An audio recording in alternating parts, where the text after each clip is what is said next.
안녕하세요. 오늘도 로마서 말씀 계속 살펴보도록 하겠습니다. 2장 9절 10절이에요. 악을 행하는 각 사람의 영에는 환난과 곤고가 있으리니 먼저는 유대인에게요 그리고 헬라인에게며 선을 행하는 각 사람에게는 영광과 존귀와 평강이 있으리니 먼저는 유대인에게요 그리고 헬라인에게로다 라고 말씀하고 있습니다. 악을 행하는 자와 선을 행하는 자가 나옵니다. 여러분, 사람이 말이에요. 악을 행하는 이유가 뭘까요? 악을 행하는 이유요. 뻔한 거잖아요. 자기를 위해서예요.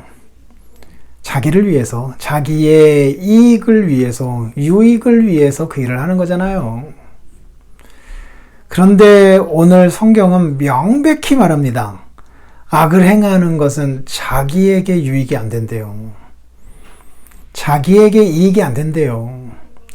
틀림없이 자기의 행복을 위하여서 악을 행하는 것을 선택한 것인데 결국 악을 행한 그것이 자기에게 행복이 아닌 불행을 가져다 준대요. 이것이 성경이 말하는 바 사실입니다. 유대인이든 헬라인이든 할 것 없이 모두에게 적용되는 거래요. 그래서 악을 행하면 그걸 통하여서 뭔가 쾌감이 있고 또 그걸 통하여서 내게 어떤 이익이 있고 할 것 같은데 그들에게 찾아오는 것은 뭐냐? 이렇대요. 환난과 공고래요. 환난과 공고요.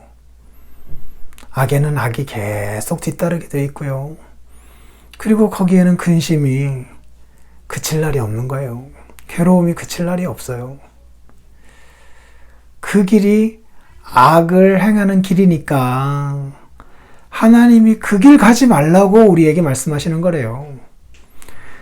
악을 행하는 것이 우리에게 좋은 길인데 주께서 막으시는 게 아니라 우리에게 좋지 않은 길이기 때문에 주께서 막으시는 거래요.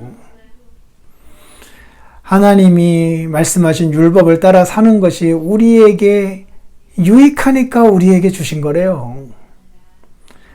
선을 행하는 거는요. 선을 행하는 이유가 무엇입니까? 보통 선을 행하는 이유는 사실 1차적인 이유는 하나님을 위한 것이기도 하고요. 다른 사람을 위한 것이기도 하잖아요. 선을 행하면 어쨌든 손해보는 것일 수 있고 뭔가 남들을 위한 것이니 나 자신의 이익과 행복은 어떻게 보면 부차적인 게 되잖아요. 그런데 신기하게도 선을 행하며 살아가는 자들은 자기에게 그 선을 행한 것이 행복을 가져다 준대요. 하나님이 그렇게 하시겠대요.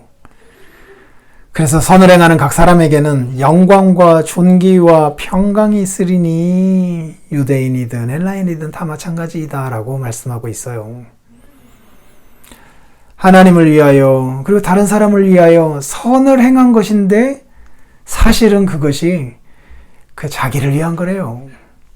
거기에서 하나님 주시는 영광, 존귀, 그리고 평화를 맛볼 수 있게 만들어준대요. 중요한 단어가 눈에 띄죠? 평화요. 평화.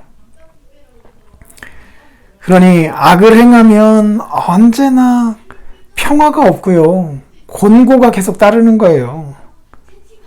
늘 근심 걱정하고 불안하고 하는 일들이 계속 따라다닐 수밖에 없어요.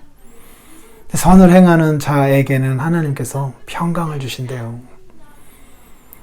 자신의 내면에만 평강이 아니라 그 관계하고 있는 여러 사람들과 그 공동체 속에서, 관계 속에서도 평화를 주신대요.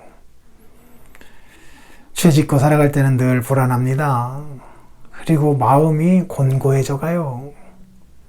하나님의 말씀대로 살아갈 때는 평강이 밀려와요. 그리고 다른 사람들을 평화롭게 만드는 사람이 되어가고요. 그래서 참 신기합니다. 악을 행하는 것이 자기를 위하여서 악을 행한 것인데 결국 자기에게 가장 안 좋은 결과를 가져다 주는 것이고, 선을 행하는 것은 남을 위하여 선을 행하는 것인데 결국 그것이 자기에게 가장 커다란 유익을 준대요. 악에는 행복이 없습니다. 선에는 행복이 있어요. 선에만 평강이 있어요. 오늘 이런 말씀을 생각하면서 하나님께서 우리들로 하여금 악을 행하지 말고 선을 행하라 라고 하시는 말씀, 그렇게 말씀하신 이유가 무엇인지 우리 자신에게서 한번 찾아보자고요. 또 내일 뵙도록 하겠습니다. 그리고 저녁 8시에 예배 있는 거 아시죠? 수요 예배 때 뵙도록 하겠습니다. 감사합니다.